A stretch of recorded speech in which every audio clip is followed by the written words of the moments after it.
It's our wedding anniversary, 25 years together. The living room should be filled with laughter, but instead the only sound is the faint ticking of the wall clock. On the coffee table sits a gift box wrapped in gold paper too perfect to be ordinary. I pick it up, but the ribbon feels strangely stiff, like it's been tied without care. Inside, instead of a watch or cologne, there's only a folded note. The handwriting is unmistakable, hers sharp and precise. My wife's words cut deeper than the silence, "You're worthless." For a moment I just stare. It's not the first time she said it, but to write it down on our anniversary to hide it in a gift box feels like a ritual of humiliation. The faint perfume on the paper is hers, the same scent she wore the day we first met when she was radiant, and I was hopeful. Now it's a bitter trace of what we've lost. I look around the room. The decorations are sparse, only a leftover bouquet from my daughter's visit last week drooping in its vase. 3 years of cold distance between us stretch wider than the room itself. We share the same house, but not the same life. Tonight, that gap feels unbridgeable. My chest tightens. Not from age alone, but from the weight of years unspoken. A doctor once warned me about my heart stress. He said could do more damage than time. I hear his words again, now echoing like a prophecy. My wife walks in her heels, clicking, her expression unreadable. She sees me holding the note but doesn't flinch. Instead, she smirks. "I see you found your present," she says, voice dripping with disdain. Something inside me cracks, but I force my face into stillness. Silence has its own way of speaking, and tonight it screams louder than her words. I fold the note carefully and slide it back into the box. I won't give her the satisfaction of seeing me break. Instead, I reach for the whiskey bottle on the counter, half empty, a gift from an old colleague long gone. The amber liquid catches the dim light, glowing like something alive. I pour a glass, the burn of the alcohol grounding me. As I drink, a thought takes root. Maybe this night, this insult is not an ending, but the first step towards something else. My wife thinks I'm worthless, but she has no idea what still lies hidden, what I've kept locked away all these years. And that was only the beginning. Don't forget to subscribe to the channel and tell me in the comments where you're watching from. The night drags on after her cruel words, and though the house is full of familiar objects, everything feels strangely foreign. The ticking clock seems louder. The creak of the wooden floor beneath my feet sharper. I set the empty glass down, but even that small sound echoes as if the walls themselves want to remind me I'm alone. Our house used to be a place of warmth. I remember when our children were young, the kitchen alive with their laughter, their small feet tapping the floor as they chased each other. Back then, the same walls seemed to hold us close, protecting us. Now they feel like witnesses standing silently in judgment as my wife and I move like strangers. I walk into the hallway. The photographs on the wall tell a story we no longer live. There's one of our son at graduation cap, tilted, my wife's smile radiant as she clutched his arm. Another of our daughter's wedding, she a vision in white, me holding her hand as though afraid to let her go. But what strikes me is not the joy in those pictures. It's how my wife looked at everyone but me. Even then, her gaze had already shifted, her smile belonging elsewhere. I pause before the study door. It's slightly ajar, though I know I closed it this morning. The quiet hum of the air conditioner inside makes the room feel alive, breathing. I step in. The scent of old paper and polished wood greets me. On the desk lies a pile of unopened bills, a silent accusation. I've worked, I've provided, yet somehow I've become invisible in my own home. There's something unsettling about the stillness tonight. The shadows seem to move differently, stretched too long across the floor. I pull open a drawer, more from habit than curiosity, and my fingers brush against a piece of paper. Not bills this time. A hospital pamphlet, heart specialists, my own condition perhaps. But when I open it, the name isn't mine. It's hers. My wife has been visiting doctors without telling me. I sit back, the chair creaking under my weight. Why would she hide this illness should bring us closer, but instead she's drawn further away?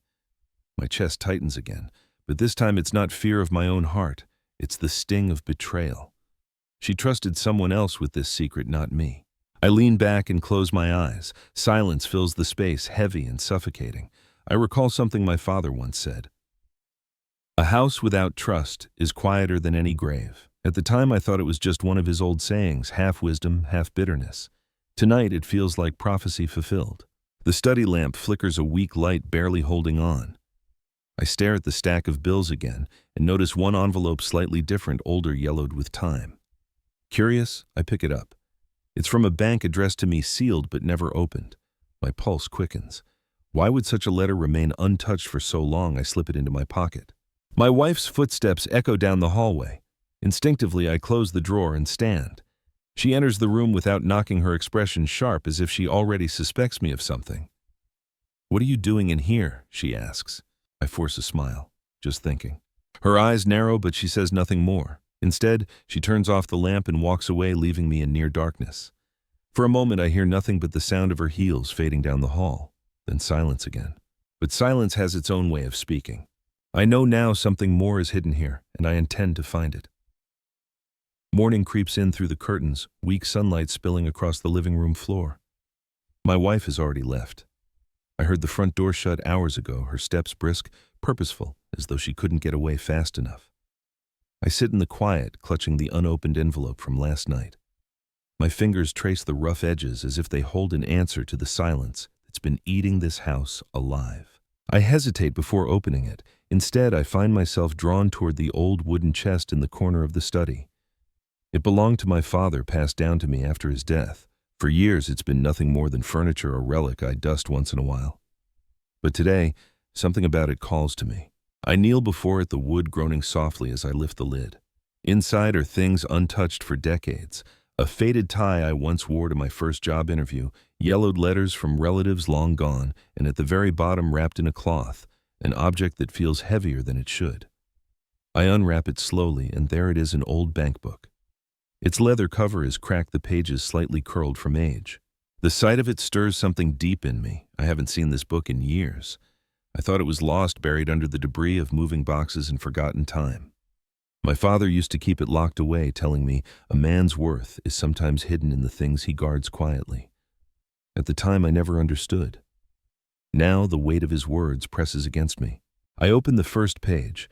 The handwriting inside is his neat, careful numbers lined with precision. Deposits small at first, then larger. My breath catches as I flip further, the balance growing year by year. Not fortune at first glance, but more than enough to matter. The last entry is dated the year he passed away. The final sum is astonishing. My chest tightens this time, not from illness, but from disbelief. All these years, while I was being called worthless, this silent proof of my father's faith in me sat untouched. I sit back on the floor, the bank book heavy in my hands. A memory surfaces, my father coughing in the hospital bed, pressing my hand firmly. "Don't let them decide your worth, son. One day, you'll need to show them who you are." I thought he was speaking in riddles, weakened by pain. But now it feels as if he knew this moment would come. A sound breaks my thoughts, the creak of the front gate outside. My wife is back earlier than expected. I quickly slip the bank book into the folds of my jacket. She enters the study without warning, as if the room belongs only to her. Her eyes dart around, suspicious. "What are you doing?" she asks, voice sharp. "Looking for an old photograph," I reply casually, keeping my tone steady. Her gaze lingers on me, unblinking, as if she's trying to read my thoughts. Then she smirks and walks away, leaving the faint echo of her perfume hanging in the air. I exhale slowly. She doesn't know, not yet. The weight of the book presses against my chest, under the jacket warm alive, like a heartbeat that's not my own. For the first time in years, I feel something shift inside me, not weakness, not defeat, but quiet power. I whisper to myself, barely audible, "You called me worthless. Let's see who's worthless now." But I soon realized that wasn't the worst of it. The next evening, the house fills with voices. My wife insisted on hosting a small gathering with relatives, claiming it was good for appearances. I sit at the long dining table, the polished surface reflecting the light of the chandelier. Around me, laughter bounces between walls, but none of it feels warm. It's sharp, brittle, like glass ready to shatter. I keep my jacket draped over the chair, the old bank book hidden deep in the inside pocket. Its weight is my secret shield, though no one else knows it's there. I remind myself to stay silent, to wait, to observe. But silence doesn't protect me tonight. My wife raises her glass. To family, she declares, her smile wide, her voice carrying. Everyone echoes, glasses clinking. Then, without warning, her smile twists into something cruel. She looks directly at me, her eyes glinting like a blade. "You know," she says loudly, "when I married him, people said I was brave. They weren't wrong." A ripple of uneasy laughter spreads across the table. I feel the heat rise to my face, but I force my hands to stay still. She leans forward, her voice dripping with sarcasm. "He had nothing then, and look at him now. Still nothing, just a burden." Isn't that right? The room falls quiet. Even the youngest cousin, who had been giggling moments earlier, stares at his plate. My daughter shifts uncomfortably. My son clears his throat as if to intervene, but neither speaks. My wife has claimed the stage, and no one dares to step in. I hear the blood rushing in my ears, a roar louder than the clinking glasses. I want to speak, to shout, but something inside me freezes. Instead, I let the silence stretch, my eyes fixed on hers. For a brief second she falters, surprised I don't lash out. Then she laughs dismissive, and the tension breaks into awkward chatter. I excuse myself, slipping away to the kitchen, under the pretense of fetching more wine. In the dim light, I grip the counter, my knuckles white. Her words replay in my head. Just a burden. Each syllable digs deeper, sharper. I pour a glass of water, but my hand trembles so much it spills onto the floor. As I kneel to wipe it up, my gaze catches something strange. Tucked beneath the cabinet is a crumpled receipt. I smooth it out. A jewelry store. A purchase far beyond what she ever discussed with me. My throat tightens. Who was it for? Certainly not me. I tuck the receipt into my pocket, a small but damning clue. I return to the table, forcing a calm expression. My wife notices the delay, her lips curving into a smirk as though she senses I'm unraveling. She doesn't know what I've found, and I won't let her see it. Not yet. The rest of the dinner drags on, conversation, forced laughter, hollow. Every time she glances at me, I feel her words echoing, worthless burden, nothing. Yet beneath the sting, a strange strength grows. The bank book presses against my side like a hidden weapon. The receipt in my pocket is another piece of the puzzle. When the last guest leaves, she lingers in the hallway, her back turned to me. "You embarrassed me tonight," she says coldly, though she was the one who cut me down. "Try harder next time." I want to ask about the jewelry, the hidden doctor visits, the phone calls, but I hold my tongue. Patience, I remind myself. Silence can wound deeper than words. As she walks away, I remain rooted to the floor, the house finally quiet again. But it's not the same silence as before. Tonight, the silence feels alive, whispering promises of truth yet to come. I thought humiliation at the dinner table was the lowest point, but I was wrong. Sleep doesn't find me. Dawn blurs into coffee, bitter and thin, and I stand at the kitchen window watching the yard pale with morning. The old maple holds a rope swing we tied when our son was 6. It sways without wind, the ghost of an old laugh passing through. I press my hand to my jacket pocket. The bank book is there, a quiet animal breathing. I don't open it, not yet. Instead, I open a drawer and lay out our past as if it were an inventory. A cracked car key from the hatchback that died on the interstate, the first rent receipt after we married, a photo strip from a fair where my wife kissed my cheek and said we'd make it. Back then, I worked double shifts at the warehouse and took night deliveries in a van with a missing radio. She studied for a certification that cost more than our furniture. We ate peanut butter on stale bread and called it dessert. I told myself love was a good interest rate, slow, steady compounding if you kept putting something in. Funny thought, even money obeys the rule of 72. If you can keep a decent rate long enough, it doubles while you aren't looking. I used to count tips in a mason jar and whisper one day. She would fall asleep with highlighters in her hair. The house was small then, but noisy, the good kind of noisy. Our daughter learned to whistle before she could tie her shoes. We bickered over nothing and apologized quickly. I remember a morning when the kettle broke and we heated water in a dented pan. She laughed and said the tea tasted like courage. I believed her. I believed everything we said in those years when nothing was easy, and somehow that made everything clear. On the shelf above the stove sits a bundle of herbs my father once hung there, a sprig of rosemary dried to the color of tea leaves. For remembrance, he said, an old-world superstition I pretended to mock. I take it down, and the brittle scent escapes sharp and clean. For a second, I'm at our wedding again, the priest smiling. Someone slipping a penny into her shoe for luck. Our parents cried. We were so poor we joked the bank would laugh if we tried to open an account. We didn't know then that one day his account would be the hinge, everything turns on. I ease into a chair and the room holds its breath. Silence stretches, not empty but crowded with the bills we paid late, the birthdays. We almost missed the promotion she got after I ironed her blouse at 3 a.m. because the power had cut out and we needed to look like life wasn't fraying. My father called that year and said, "Put aside what you can, keep it separate."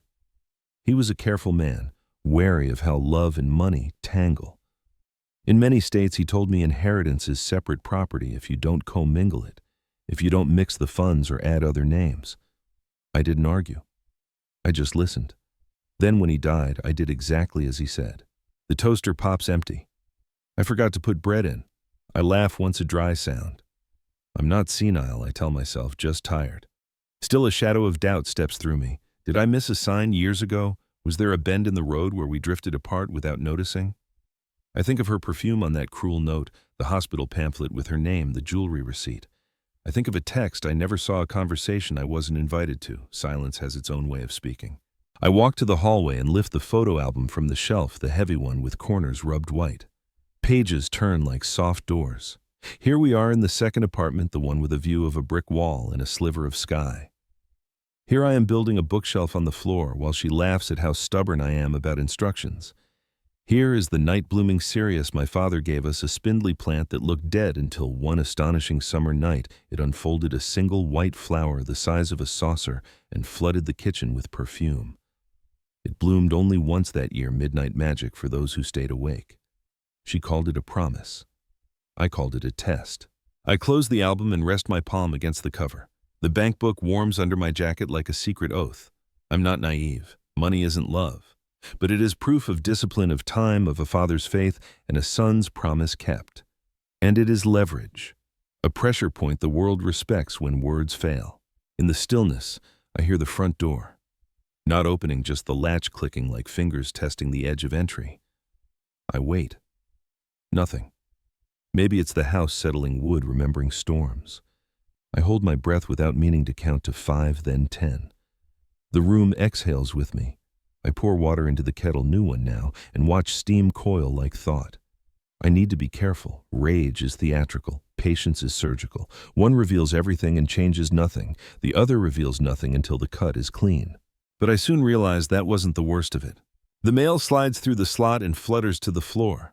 Among coupons and catalogs, there's an envelope with our son's handwriting, angular and nervous.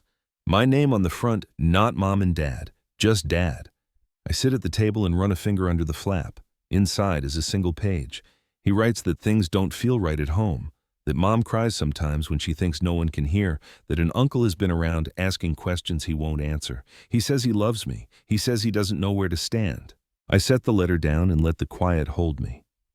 A father should know which side to stand on, the side that refuses humiliation, the side that refuses to answer cruelty with cruelty. I think of my father's hand in mine, the bank manager's discreet nod weeks after the funeral, the account I never touched, the way separate can sometimes mean safe. I think of vows and how keeping them can look like weakness until it doesn't. There's a moral in here, but it isn't polished yet. Maybe it's this: love without respect erodes like stone in river water, slowly and visibly, until one day the shape is gone. Or maybe it's simpler: worth isn't a vote. It's a ledger only you and time can see. The kettle whistles. I lift it off the flame and listen to the room fall quiet again. Somewhere outside, a dog barks twice and stops. I place the bank book on the table, finally open it, and let the numbers speak in my father's tidy hand. I trace the last entry, the ink slightly faded. My throat tightens, but the feeling isn't sorrow. It's resolve. I thought I was safe, but I was wrong. The house hums with ordinary routines, but I can feel something wrong pulsing beneath the surface. My wife hums as she chops vegetables, but her voice is flat out of tune, a habit to mask distraction. I linger by the doorway, pretending to read the newspaper, watching the way she tenses whenever her phone buzzes. Once she would answer calls in front of me, cheerful, transparent. Now, she turns her back, lowering her voice, whispering words I can't quite catch. Yesterday, she even stepped out to the garden to take a call. Clutching the phone tight, her eyes darting toward the window as if to check whether I was watching. I notice the small things, the way she wipes fingerprints from the phone screen, the quick way she changes topics when I enter the room. Psychologists say people avoid eye contact when they're hiding something. I've read that in magazines, skimmed it in waiting rooms, dismissed it as trivia. Now I see it unfold at my own dinner table. Her excuses grow flimsy. Just a colleague, just the bank, just a friend. The word just becomes her shield, but it doesn't protect her from the silence I've chosen to wear like armor. Silence unsettles. It leaves space for guilt to echo. Later that night, I sit in my study, the bank book open before me, numbers glowing in the lamplight. My father's handwriting steadies me. He taught me that even the smallest irregularities, a sudden withdrawal, an unexpected fee, can point to a larger truth.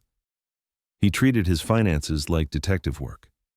I wonder if I must do the same now, not with money, but with my marriage. On the windowsill rests a small wooden carving, a gift from my uncle years ago. A rooster painted red meant to ward off deceit. Folk superstition, I thought, but tonight I trace its ridges, thinking how traditions often hide truths we laugh at until we need them. In the quiet, I reflect trust once broken never returns whole. It limps back scarred. If she has secrets, then my silence is no longer passive, it is preparation. The refrigerator hums louder than usual, a low drone filling the kitchen like a warning. I step in to grab a glass of water, and she's there standing with the phone pressed against her chest. Her eyes widen for a heartbeat, then she forces a smile. "Couldn't sleep?" she asks. I shake my head. She slips past me muttering something about early errands, but the phone still glowing in her hand betrays her. I thought it was paranoia. But I was wrong.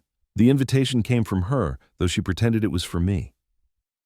"It's good to have family together," she said, as though the last gathering hadn't left me humiliated in front of them all. I wanted to refuse, but silence can be sharper than no. So I nodded, and by evening the dining room was filled again with chatter plates clinking, the smell of roast meat rising in the air. At first, everything seemed normal enough. My daughter asked about the garden, my son told a story from work, and for a moment I almost believed we were whole. Then she began. She leaned back in her chair, glass of wine in hand, and said loudly, "It's a wonder he hasn't burned down the kitchen yet. He can't even boil an egg." Laughter scattered across the table, thin and awkward. I smiled faintly, though inside I felt the cut. I remembered nights cooking noodles for her when we had nothing, making broth out of scraps. She'd once said I was her savior in an apron. Strange how words rot over time. She wasn't finished. She tapped her glass, a rhythm like a hammer. Imagine a man his age still with nothing to his name. If not for me, what would he even have? The words hung heavy. My son shifted uncomfortably but said nothing. My daughter's eyes darted toward me, pity softening her face. I sat still, back straight, refusing to let her see me break. The room went quiet. That's the thing about cruelty. It sucks the air from everyone else's lungs. No one wanted to meet my eyes. I reached for my glass of water, and in that pause, silence spoke louder than her jeers. Inside, though, I felt the hidden book pressing against me, a weight no one else could see. I imagined opening it right then, laying its numbers across the table like playing cards. But no, not yet. Timing is everything. I excused myself to fetch dessert. In the kitchen, I gripped the counter until my knuckles whitened. A small vase of flowers sat there, wilted. I touched one petal, brittle and dry, and thought of something I once read in Japanese tea houses. Hosts sometimes place a single imperfect flower to remind guests of life's fragility. I wondered if that fragility now belonged to my marriage or to me. When I returned, my wife's brother was whispering in her ear, their conversation halting as I walked in. She laughed too quickly, covering the moment, but I saw it. I saw everything. I set down the cake. My hands did not tremble. My voice didn't crack. And yet I knew this wasn't just dinner gone wrong. It was a stage, a test. As the plates clattered and forks scraped, one truth crystallized. I could endure her cruelty, but I would not endure it forever. I thought humiliation was the worst of it, but I soon realized it wasn't. After that dinner, I learned to move like a shadow in my own house. Silence became my ally, while she laughed into her phone behind closed doors. I listened from the hallway, memorizing the rhythm of her voice. While she left in the mornings, claiming errands or visits to friends, I noted the exact time she returned. My father used to say, "A man who listens twice speaks once, and when he does it, carries weight." I never fully understood it until now. Words wasted are arrows without heads. Silence sharpens them. At night, I began my own kind of watch. I checked the receipts she tossed aside, the notes she left half crumpled in drawers. Once I found a hotel brochure hidden between magazines. Another time, a taxi slip from a part of town she had no reason to visit. Small things easy to miss, but together they painted a picture I wasn't ready to accept. The house itself seemed to help me. A loose floorboard in the hallway betrayed her late-night steps. The squeak of the back gate revealed her secret comings and goings. Even the dog, old and half-blind, growled softly only when she slipped in after midnight. Still, I said nothing. I waited. Patience, I told myself, is not weakness. It is preparation. A hunter waits for the right moment. So does a man betrayed. One evening, while she showered, I checked her coat pocket. Inside was a folded napkin from a restaurant far across town. On it, a phone number scribbled hastily. The ink had bled slightly, as though it had been clutched in a damp hand. I stared at it for a long time. My heart thudded, not with jealousy, but with the cold confirmation of suspicion. I tucked it back exactly as I found it. No confrontation, not yet. Instead, I placed a marker in my mind like the bank clerks who flag irregular transactions. Another irregularity, another clue. Later, sitting in my study, I opened the old bank book again. My father's final entries stared back at me, each number a steady reminder of worth. I thought about how banks use ledgers to track everything, credits and debits, every cent accounted for. I realized I was doing the same with her, keeping a ledger of betrayals, each receipt, and whisper a new entry. One day I would close that ledger and present the balance. On the shelf above me sat an old pocket watch, its chain broken. It hadn't ticked in years, but I kept it because it belonged to my grandfather. Folk wisdom says broken clocks are still right twice a day. I smiled grimly. Truth too appears at its appointed hour, even if you wait in silence. The next morning, I followed her, not openly. I walked at a distance, my coat collar high, my pace measured. She entered a cafe, her face lighting up in a way I hadn't seen in years. She leaned close to a man I didn't recognize. I didn't hear their words, but I didn't need to. Their silence between sentences told me everything. I left before she could see me. The air outside was sharp, cold enough to sting my lungs, but I welcomed the sting. It kept me awake, focused. That night when she returned home, I sat at the table with a cup of tea. She asked nothing about my day. I asked nothing about hers. Our silence wrapped around us like a noose neither of us mentioned. I thought my silent watch would protect me, but I was wrong. It happened on a Tuesday, a day so ordinary it should have passed unnoticed. Rain tapped softly on the windows and the house smelled faintly of damp wood. I'd gone into my son's old room looking for a screwdriver I thought I'd left in the desk years ago. Instead, I found something else. The drawer stuck swollen from the humidity. I tugged harder and it jerked open with a groan. Inside, beneath a stack of forgotten notebooks, was a sealed envelope. My name was written on the front in my son's unmistakable handwriting, angulars, a little rushed but firm. Just Dad, not Mom and Dad, only me. I sat on the edge of the bed, the letter trembling in my hands before I even broke the seal. His voice filled the room as I read. Dad, I don't know who else to talk to. Things here feel wrong. Mom cries sometimes when she thinks no one sees. She says things about you I can't repeat. Uncle has been coming around a lot. He asks questions, but not the kind an uncle should ask. He looks at me like he wants me to agree with him about something, but I don't know what. I feel caught in the middle. I love you, but I don't know where to stand. Please don't tell her I wrote this. I set the paper down slowly. My heart pounded, but not from shock alone. It was the validation of what I'd felt pressing against me for weeks. The silence, the whispers, the receipts. My son saw it too, and worse, he was trapped in it. The room seemed smaller, walls pressing closer. I glanced at the shelves, still lined with his old books, dog-eared comics, a faded globe where he used to spin the world and jab his finger at random countries, saying, "One day Dad will go here." That globe sat motionless now, dust collecting in the grooves of continents we never visited. I folded the letter carefully as though it might tear from the weight of its own truth and slipped it into the pocket with the bank book. The two together felt heavier, a pair of secrets bound by silence. For a long moment I sat still, the only sound the rain against the glass. I remembered something I once read in some traditions. A letter hidden in a drawer carries the spirit of the writer until it's found. Whether superstition or not, I felt my son's presence there, asking me to act. A reflection cut across the window. My wife was in the garden, her umbrella tilted as she spoke into her phone. She didn't see me watching. Her mouth curved in a smile I hadn't seen in years, not for me, not in this house. My hand tightened around the letter. I thought finding my son's words would comfort me, but I soon realized it only deepened the fracture. The storm came not from the sky, but from the front door.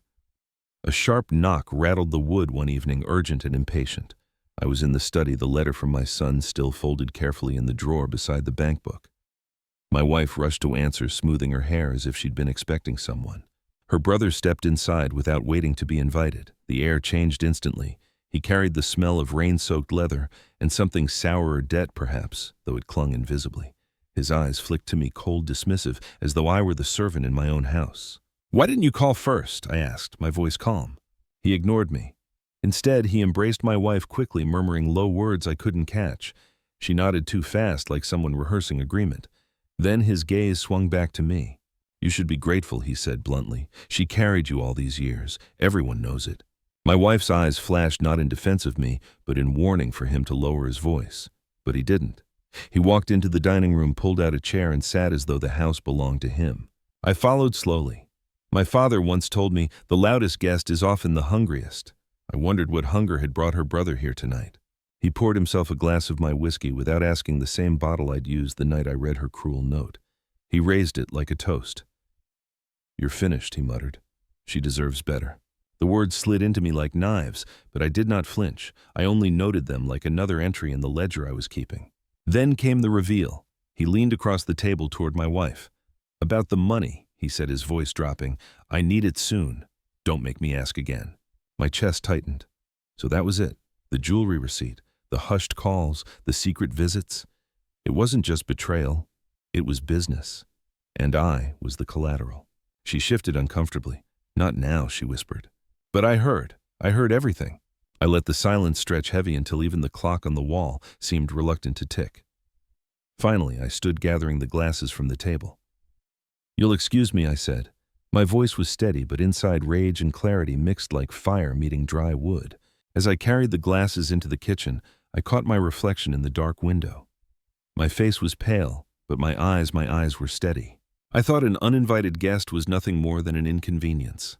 But I soon realized he was a herald of something worse. The very next morning, my wife announced she had a routine checkup. She tried to sound casual, but the words landed too carefully like fragile glass set on a table. I offered to drive her, and she hesitated just a breath too long before saying yes. The hospital smelled of disinfectant and faintly of coffee. We checked in, and she disappeared down the hallway with a nurse leaving me in the waiting area among coughing patients and the rustle of magazines. I sat beneath a clock whose second hand ticked like a metronome, each click a reminder that truth was a matter of time. Curiosity gnawed at me. I walked to the reception desk. "My wife is in for her appointment," I said. The nurse smiled politely, tapped the keyboard, and nodded. "Yes, she's seeing Dr. Hahn, cardiology." Cardiology. My heart skipped. She had never spoken of heart trouble. Was she sick? Or was it another secret she had chosen to keep from me while whispering it to someone else? I sat again, uneasy. An older man beside me coughed into a handkerchief, and I noticed the embroidered initials not his own. A small, odd detail, but it made me think of the things people carry that don't belong to them. My wife was carrying something too, but what? Time dragged. Finally, the doctor himself walked into the waiting room, glancing at a file in his hands. He paused when he saw me. "You're her husband, aren't you?" I nodded cautiously. He lowered his voice. "You should take it easy on her. Stress isn't good for her condition." Before I could ask more, a nurse called his name and he disappeared down the corridor. Stress. Condition. The words echoed unanswered. When she returned, she was flushed, her eyes avoiding mine. "Let's go," she said quickly. I followed in silence, my mind spinning. In the car, she turned the radio up too loud, a wall of sound to drown out questions she feared I'd ask. I didn't. Silence was my weapon now. That evening, I took the old bank book from its hiding place and laid it on the desk. My father's handwriting steadied me again. He had prepared for storms long before they came. I thought of his words, "Never let them decide your worth." But the doctor's hint rattled me. Was my wife truly ill? Or was condition just another mask for something else? I wanted to believe the former, but the jewelry receipt the secret calls the brothers' demand for money they told a darker story. I thought I was beginning to understand, but I was wrong. It began with the clatter of a pan. Evening light slanted across the kitchen shadows, sharp as blades. She stood at the stove, chopping onions with quick, angry strokes. The knife struck the board harder than necessary, each crack a punctuation mark in an argument she hadn't voiced yet. I leaned against the doorway, arms folded. Rough day. She froze for half a beat, then resumed chopping. "You wouldn't understand." Her words landed heavy.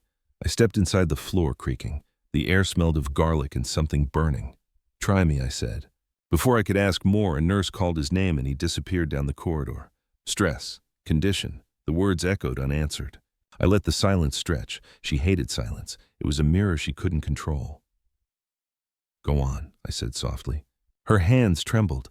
The knife slipped, nicking her finger. A bead of blood welled up, startling her more than the cut itself.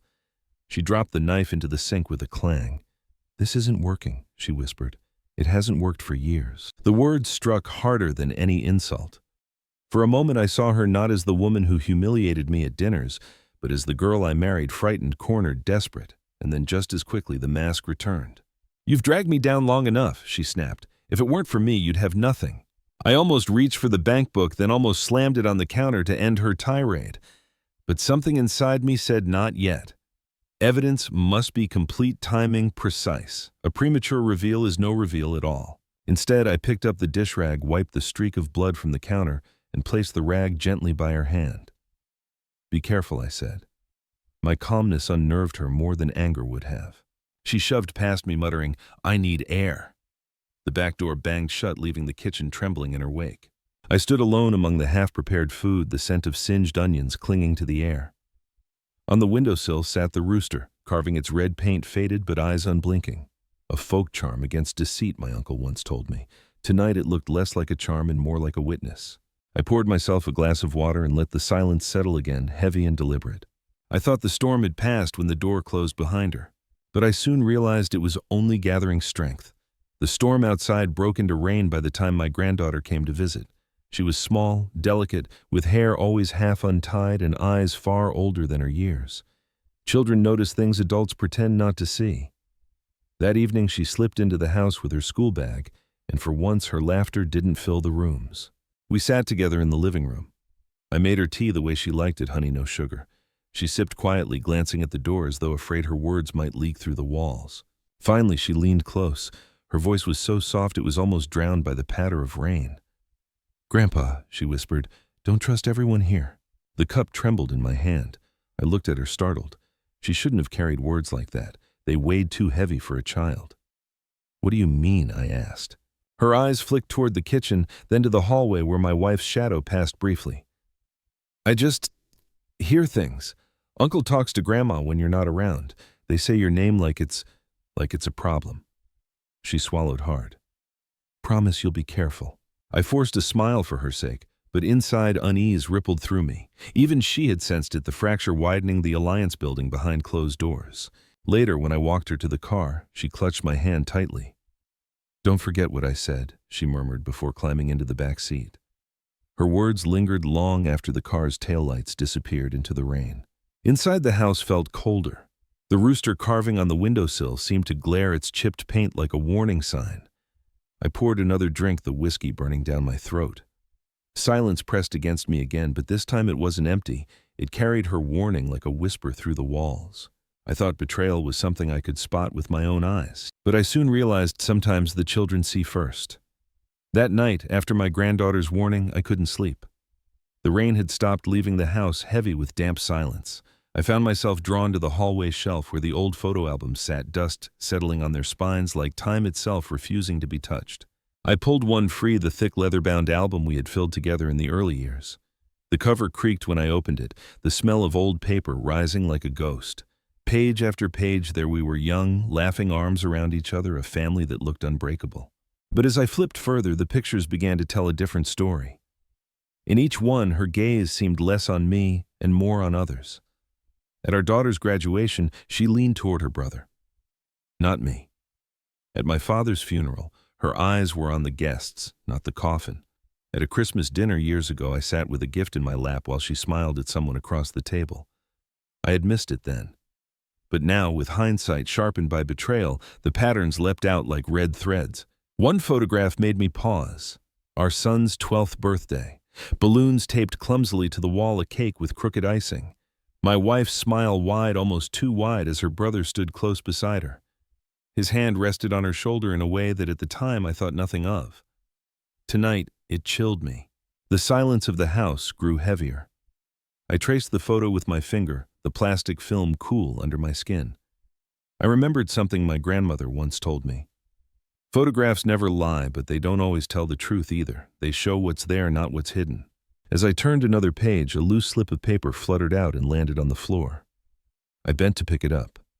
It was a receipt again from the jewelry store, dated months ago, tucked between memories as though she had hidden it deliberately in a place I'd never think to look. But fate, or perhaps the weight of silence, had guided me here tonight. I sat back, the photo album heavy in my lap. My granddaughter's whisper echoed, "Don't trust everyone here." And now the pictures, the receipt, even the silence itself seemed to agree. A reflection stared back at me from the glossy photo page, my own tired face, older, worn, but steady. A man others called worthless, yet holding truths they had underestimated.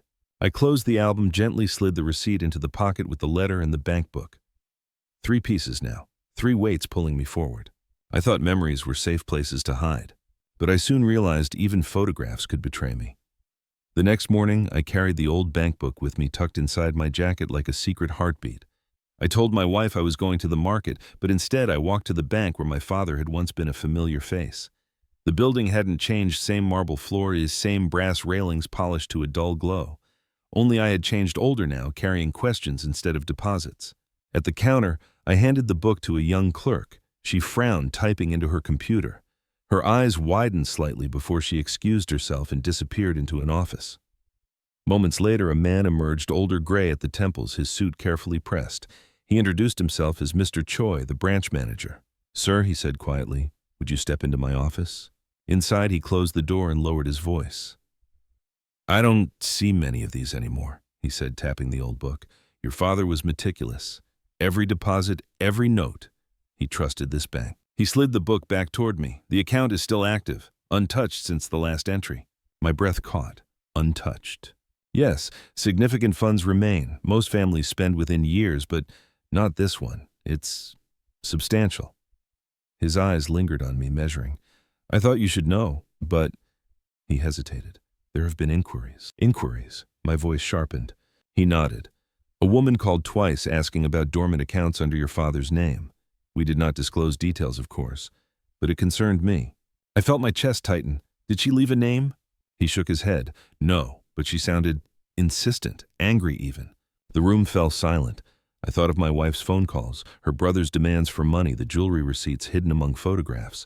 My fingers pressed against the pocket where I now carried not just the bank book, but the receipt and my son's letter. "I recommend you secure the account formally," the manager said gently, "before someone tries harder." I nodded slowly, words sticking in my throat. I remembered something my father once told me when teaching me to balance a ledger. Numbers don't lie. People do. As I left the bank, the city's noise felt distant, muffled. The air seemed heavier, as though every step pressed me deeper into a truth I couldn't ignore. I walked past a small flower stall where bundles of chrysanthemums sat, their scent sharp and funereal. A folk belief stirred in my mind. Chrysanthemums ward off evil spirits, but also mark grief. I bought a single stem, carried it like a token, unsure whether it was meant for protection or mourning. Back home, my wife greeted me with a smile, too bright, too rehearsed. "Find everything at the market?" she asked.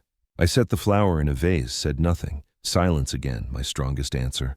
I thought the bank book was only a relic of my father's past, but I soon realized it was the key to everything unraveling in the present.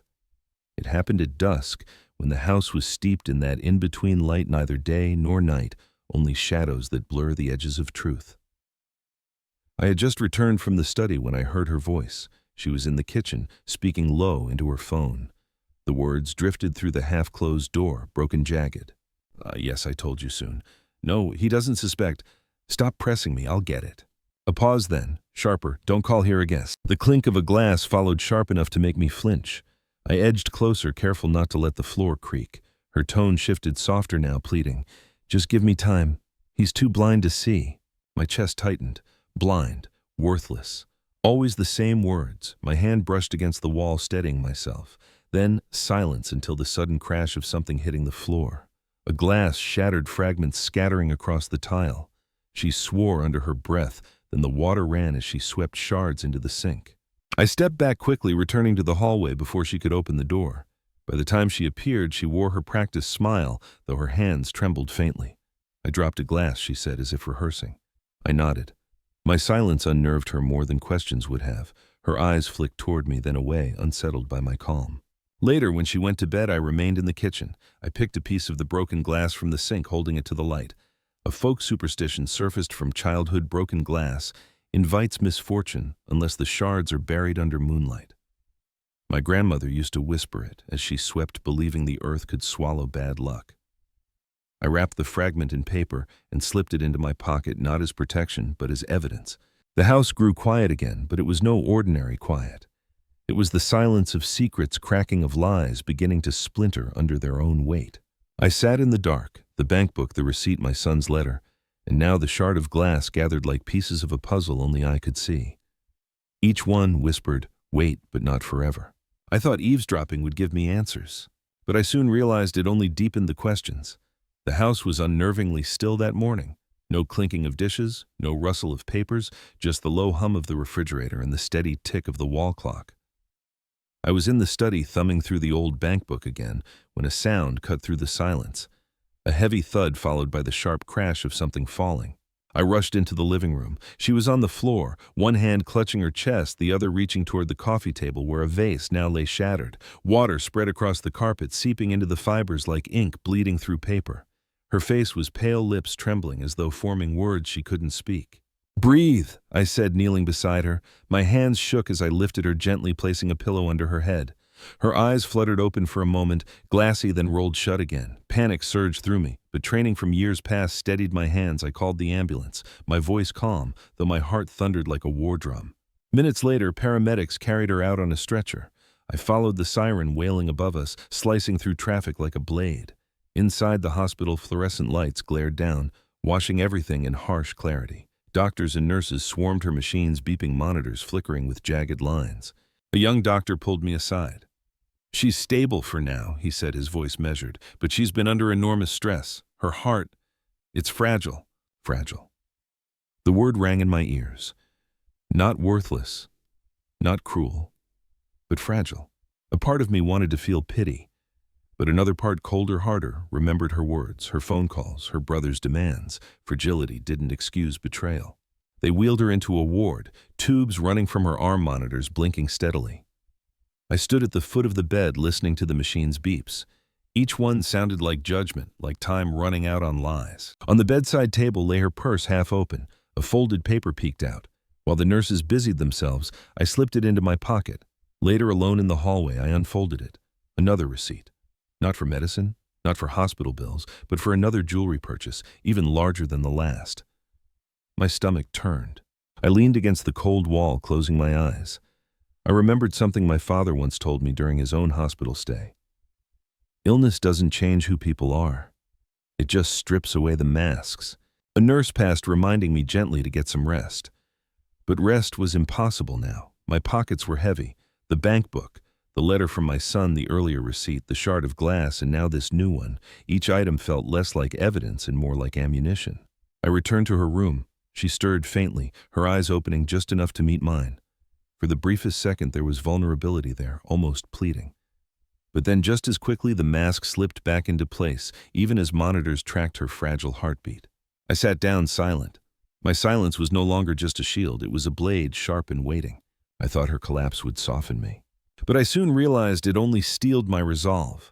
Hospitals have their own rhythm, the squeak of rubber soles on linoleum, the hush of voices in corridors, the steady pulse of monitors. I spent the night in a hard chair by her bed, watching the rise and fall of her chest under thin sheets. She looked smaller there, diminished yet somehow untouchable, as though the machines had built a fortress around her. Morning brought a new doctor, older with kind eyes behind tired glasses. He studied her chart, then looked at me. "She's been here before," he said casually, almost as if I already knew. I frowned. "Before?" He nodded. "More than once. Regular visits, tests, prescriptions, expensive ones." He tapped the file. "She's lucky she had someone covering the bills. Many patients in her condition don't." The words hit like a stone dropped into still water, sending ripples through everything I thought I knew. "Covering the bills?" I asked slowly. "Yes, each payment came promptly, same name on every receipt." He hesitated, sensing my confusion. "Not yours." I forced my voice steady. "Whose name?" He glanced at the chart again. "Her brother's." The floor seemed to shift beneath me, my wife secretive about her health, her calls, her hidden purchases, and all the while her brother paying for her care. But why? Out of generosity, debt, or some darker bargain that kept me outside the circle? I thanked him, masking the storm inside me, and walked out into the hallway. The walls felt too close, the air too sharp. I leaned against a vending machine, its hum filling the silence. From my pocket, I pulled the folded jewelry receipt I had taken the night before. The name scribbled at the bottom wasn't hers either. It matched her brother's. Bought under his name yet hidden in her purse. A sick partnership disguised as necessity. My father used to say, "Follow the money and you'll find the truth." Now his words felt like prophecy carved into my bones. I sat back down in her room, studying her face as she slept. Vulnerable, yes, but not innocent. The monitor beeped steadily, betraying nothing of the lies she kept. For a moment, guilt pricked at me, guilt for doubting her, guilt for the anger I carried. But then I thought of my son's letter, my granddaughter's warning, the manager's quiet voice at the bank, too many voices aligned to dismiss. She stirred half awake and whispered my name. Her hand reached weakly toward me. I took it, but not with warmth. My grip was steady, measured, as though shaking hands on a deal I hadn't agreed to. I thought the hospital would reveal weakness, but I soon realized it revealed alliances stronger than I had feared. By the time she was discharged, the house was no longer neutral ground. The walls seemed to echo with whispers, and even the air carried tension sharp enough to cut. My son and daughter arrived the next day, each stepping into the living room as though onto a battlefield. She sat in her armchair, pale but alert, her brother beside her like a silent sentinel. I remained standing, the bank book heavy in my pocket, the letter receipts and glass shard tucked safely with it, evidence or burden I couldn't yet decide. My son spoke first. His voice trembled but carried weight. "Dad, I think we need to talk about what's happening here." He glanced toward his mother, then back at me. "Things don't add up. The calls, the arguments, the money." Her face hardened. "Don't you dare lecture me," she snapped. "Everything I've done has been for this family." Our daughter, arms crossed tightly over her chest, shook her head. For the family or for him? Her gaze flicked at her uncle, whose smirk deepened like a scar across the room. The silence that followed was jagged. My granddaughter's warning echoed in my mind, "Don't trust everyone here." Now the children saw it too. "You think your father provided for you?" My wife spat suddenly. Her words cut like a blade. "It was me. Always me. He never had anything. Without me, he's nothing. Worthless." The word hung heavy, the same word she had written in that cruel note. Worthless. My son stepped forward, fists clenched. "Don't say that. Don't you dare." His voice cracked, a boy's pain hidden in a man's anger. My daughter's eyes filled with tears, but her tone was steel. "Mom, stop pretending. We've all seen it. The jewelry, the money, the lies. How long did you think you could hide it?" Her brother slammed a fist on the table. "Enough. You don't know what you're talking about." His voice was loud, but his eyes betrayed panic. The family divided in that instant, son and daughter on one side, wife and brother on the other. I stood in the middle, silent, the storm's eye. I thought families broke slowly, cracks spreading over years. But I soon realized betrayal can split blood in a single breath. The room was electric, charged with words that had already torn scars. My son stood rigid, my daughter trembling with fury, my wife pale but defiant, her brother's jaw clenched like a guard dog ready to lunge. The air itself seemed to wait for something to break. I reached into my jacket. The motion was slow, deliberate, like drawing a blade in a duel. From the inner pocket, I pulled out the old leather bankbook. Its cracked spine caught the light, the worn cover whispering of years long buried. I placed it on the table with a soft thud that silenced everyone. "What's that?" my wife asked, her voice sharp, though I saw a flicker of fear in her eyes. I opened the cover, turning it so they all could see. Pages filled with my father's handwriting, each line a careful record deposit stacking year after year. Numbers climbing like steps to a truth she had mocked into silence. "This," I said quietly, "is my father's legacy. Not gone, not worthless, waiting." Her brother leaned forward, disbelief tightening his face. My wife's breath caught audibly. Her lips parted, but no words came. My son's eyes widened, my daughter gasped. The balance was undeniable, written in ink that time could not erase. "For years I continued, voice steady, I let you decide my worth. You humiliated me, called me nothing. But worth isn't declared at a dinner table or in whispered calls or in receipts for trinkets. Worth is here, silent, steady, undeniable." The silence stretched. Even the clock on the wall seemed to pause. My wife's hands trembled as she reached for the book, but I drew it back before her fingers could touch it. "No," I said firmly. "You don't get to hold what you tried to bury." Her brother sneered, though his voice cracked. "It means nothing. Numbers on a page." "Numbers don't lie," I replied, locking eyes with him. "People do." My son stepped closer, awe and anger mingling in his face. "All this time, you had this." I nodded. I was waiting, for the moment truth would be needed. My daughter looked at her mother, tears streaking her face. "You called him worthless.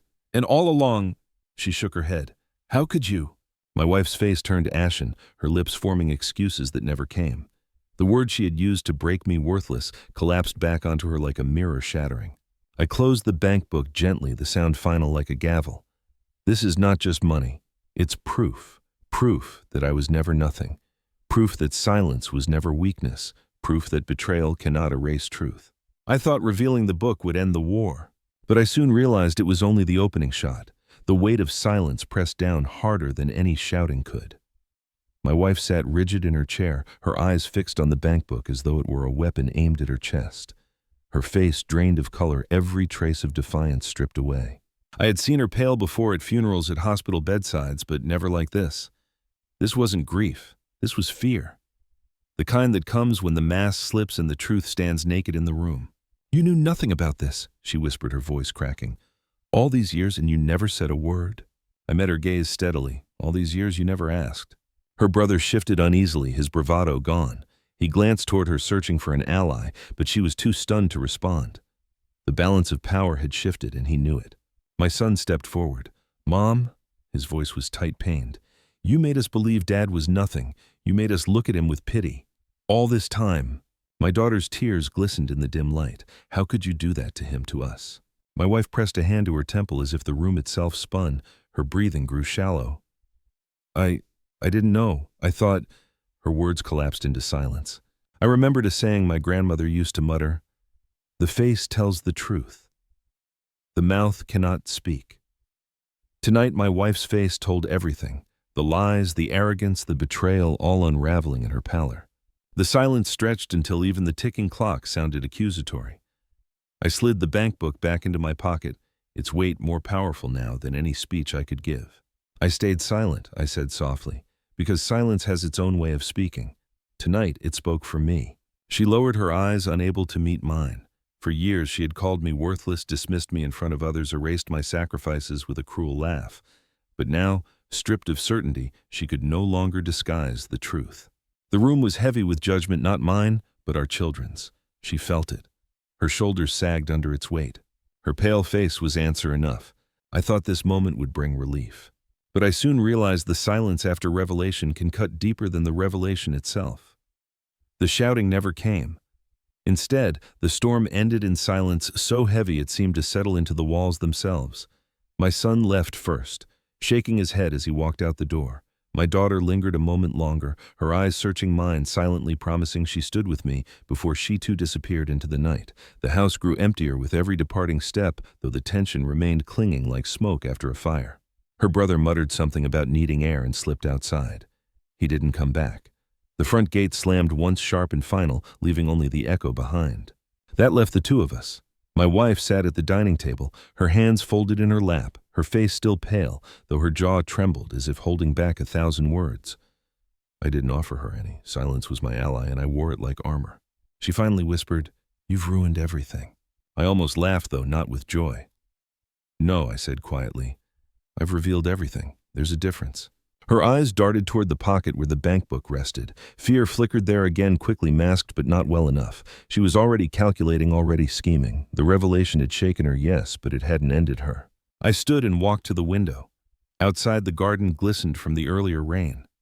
The rooster carving on the sill caught the moonlight, its chipped paint glowing faintly. My uncle's words returned to me. A rooster warns at dawn, but only fools ignore it in the dark.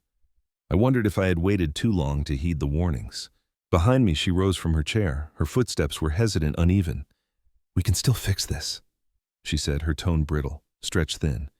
"If you'll just—" I turned, cutting her off with a look. "Enough." My voice was calm but final. "The children see the truth now. You can't rewrite it." Her lips pressed into a thin line. She lowered her gaze, but the silence between us didn't soften.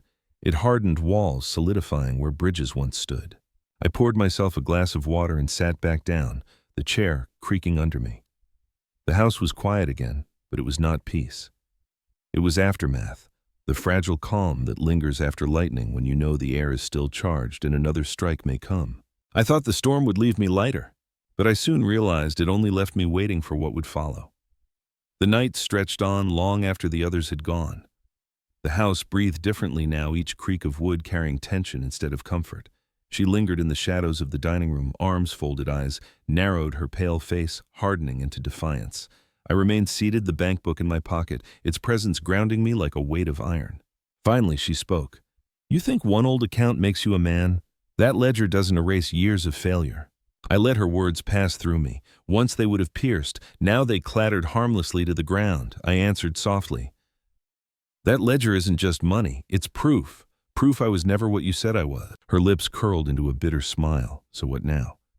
You'll wave it around like a trophy, humiliate me in front of everyone. I rose slowly, my chair scraping the floor, deliberate. No, I don't need to humiliate you, you've done that yourself. Her hands trembled, though she tried to hide it by gripping the edge of the table. Without me, you'd still be nothing, she hissed. I stepped closer, the silence between us pulsing like a living thing. Without me, you wouldn't have had this house, those children, a life built on sacrifices you chose to forget. My voice tightened. And without me, you wouldn't have someone here tonight after the lies, after the secrets, still standing in this room, offering you the chance to be honest. She flinched. For a moment, her mask cracked, her eyes glistened, her lips parted, but no confession came. Instead, she whispered, "You won't leave. You don't have it in you." I thought of my father's hand in mine, of his words in the hospital. Don't let them decide your worth. I thought of my son's letter, my granddaughter's warning, my daughter's tears. I thought of every silent ledger I had kept, every receipt, every shard of glass, every insult. I don't need to leave, I said, voice calm but sharp as a blade. I just need to stop carrying your lies. She sank into her chair, her body folding in on itself. For once, she had no reply. The clock ticked. The house held its breath. I thought this confrontation would break her. But I soon realized it broke something else, something in me that could never be mended. Morning arrived without ceremony. Pale light spilled through the curtains, tracing lines across the dining table still littered with last night's shadows. I sat there alone, the bank book resting in front of me, its worn cover like a heartbeat slowing after a storm. She had retreated to the bedroom door, close silence her only weapon left. I ran my hand across the cracked leather. My father's handwriting filled the pages inside, steady, careful, deliberate. Each number wasn't just money, it was time, trust, a lifetime of discipline. He had left me not wealth alone, but proof that worth doesn't vanish when someone refuses to see it. Worth endures quietly, waiting for the moment it must speak. The house was quiet now. Not the silence of tension, nor the silence of humiliation, but something heavier, aftermath. My children hadn't returned yet, but I knew the balance had shifted. They had seen, they had heard, and they would remember. Blood had been tested, but truth had spoken louder. On the windowsill, the rooster carving caught the sunlight, its chipped paint glowing faintly. My uncle once told me roosters crow to chase away the darkness, but only if you listen. For too long I had ignored the warnings. Now I heard them clearly. I thought of my granddaughter's whispered words, my son's trembling letter, my daughter's tears. They carried the weight of a family caught between lies and truth. And in the end, I realized betrayal doesn't just wound, it forces you to measure what you will keep and what you must finally let go. I closed the bank book gently, the sound final like a chapter ending. The past was accounted for. The present had been revealed. The future, that was still unwritten. As I rose from the table, I allowed myself one long breath, steady and slow. My marriage might never heal, trust might never return, but dignity had been reclaimed. And sometimes dignity is the only inheritance you need to pass on. I walked toward the open window, the morning air cool against my face. Forgiveness was not ready, but neither was vengeance. What remained was clarity. Thank you for staying with me through this story. If it touched you, please subscribe and continue with the next story in the playlist. I thought the storm would leave me lighter, but I soon realized it only left me waiting for what would follow. The night stretched on long after the others had gone. The house breathed differently now, each creak of wood carrying tension instead of comfort. She lingered in the shadows of the dining room, arms folded, eyes narrowed, her pale face hardening into defiance. I remained seated, the bank book in my pocket, its presence grounding me like a weight of iron. Finally, she spoke. You think one old account makes you a man? That ledger doesn't erase years of failure. I let her words pass through me. Once they would have pierced, now they clattered harmlessly to the ground. I answered softly, that ledger isn't just money, it's proof. Proof I was never what you said I was. Her lips curled into a bitter smile. So what now? You'll wave it around like a trophy, humiliate me in front of everyone. I rose slowly, my chair scraping the floor, deliberate. No, I don't need to humiliate you, you've done that yourself. Her hands trembled, though she tried to hide it by gripping the edge of the table. Without me, you'd still be nothing, she hissed. I stepped closer, the silence between us pulsing like a living thing. Without me, you wouldn't have had this house, those children, a life built on sacrifices you chose to forget. My voice tightened. And without me, you wouldn't have someone here tonight after the lies, after the secrets still standing in this room, offering you the chance to be honest. She flinched. For a moment her mask cracked, her eyes glistened, her lips parted, but no confession came. Instead, she whispered, "You won't leave. You don't have it in you." I thought of my father's hand in mine, of his words in the hospital. "Don't let them decide your worth." I thought of my son's letter, my granddaughter's warning, my daughter's tears. I thought of every silent ledger I'd kept, every receipt, every shard of glass, every insult. "I don't need to leave," I said, voice calm but sharp as a blade. "I just need to stop carrying your lies." She sank into her chair, her body folding in on itself. For once, she had no reply. The clock ticked. The house held its breath. I thought this confrontation would break her, but I soon realized it broke something else, something in me that could never be mended. Morning arrived without ceremony. Pale light spilled through the curtains, tracing lines across the dining table still littered with last night's shadows. I sat there alone, the bank book resting in front of me, its worn cover like a heartbeat slowing after a storm. She had retreated to the bedroom door closed, silence her only weapon left. I ran my hand across the cracked leather. My father's handwriting filled the pages inside, steady, careful, deliberate. Each number wasn't just money. It was time, trust, a lifetime of discipline. He had left me not wealth alone, but proof that worth doesn't vanish when someone refuses to see it. Worth endures, quietly waiting for the moment it must speak. The house was quiet now. Not the silence of tension, nor the silence of humiliation, but something heavier: aftermath. My children hadn't returned yet, but I knew the balance had shifted. They had seen, they had heard, and they would remember. Blood had been tested, but truth had spoken louder. On the windowsill, the rooster carving caught the sunlight, its chipped paint glowing faintly. My uncle once told me roosters crow to chase away the darkness, but only if you listen. For too long I had ignored the warnings. Now I heard them clearly.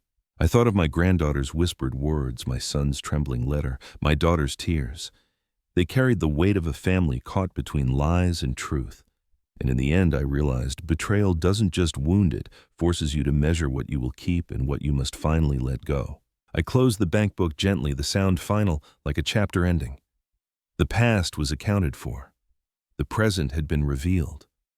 The future, that was still unwritten. As I rose from the table, I allowed myself one long breath, steady and slow. My marriage might never heal, trust might never return, but dignity had been reclaimed, and sometimes dignity is the only inheritance you need to pass on. I walked toward the open window, the morning air cool against my face. Forgiveness was not ready, but neither was vengeance. What remained was clarity. Thank you for staying with me through this story. If it touched you, please subscribe and continue with the next story in the playlist.